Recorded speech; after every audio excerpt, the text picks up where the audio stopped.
lots of things in the news lately. There always is, as we know. But something that struck a chord with me, and I know a lot of Americans, is what happened to the runner out in Memphis. A woman out for a jog, and obviously was kidnapped and killed. And I think we can all assume what happened in between there. So I want to discuss that. And obviously there was a shooting spree out there as well, but that's not uncommon with a lot of places. Specifically, what I want to talk to you about is kidnapping. So I teach use of force up here in New Hampshire, both to law enforcement, and I do a 4-hour use of force for the responsible citizen. And one thing I talk about is the act of kidnapping. I can tell you here in the state of New Hampshire, under the laws of self-defense in New Hampshire, which is not unlike most of the states out there, there are some special considerations for the use of certain types of force, like deadly force or non-deadly force. Specifically up here in my neck of the woods, one of the few exceptions to deadly force outside the norm of having in fear of serious bodily injury or harm or something like that, one of the specifically mentioned justifications of use of deadly force is the act of kidnapping. Either you're witnessing somebody being kidnapped, or you believe you're being kidnapped yourself.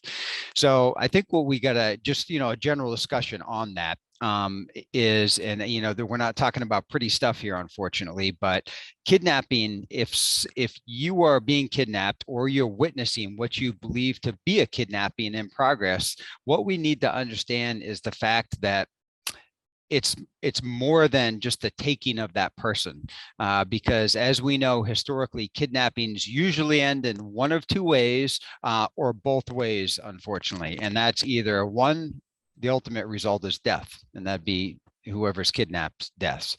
And then in between there, typically what you have, unfortunately, generally speaking, is sexual assaults, is rapes, then death.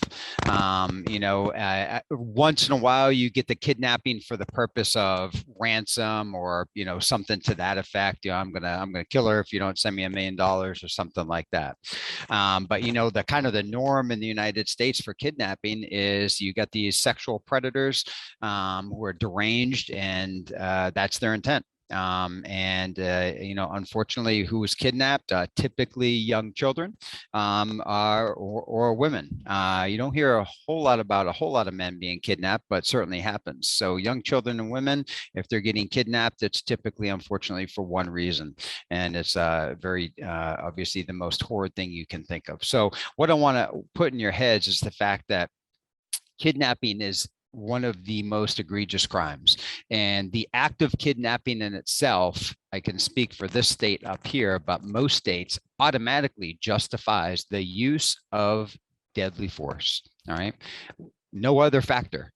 Being kidnapped, defending yourself from being kidnapped, knowing that kidnapping typically results in serious bodily injury, death, rape, sexual assault, all that stuff, deadly force authorized.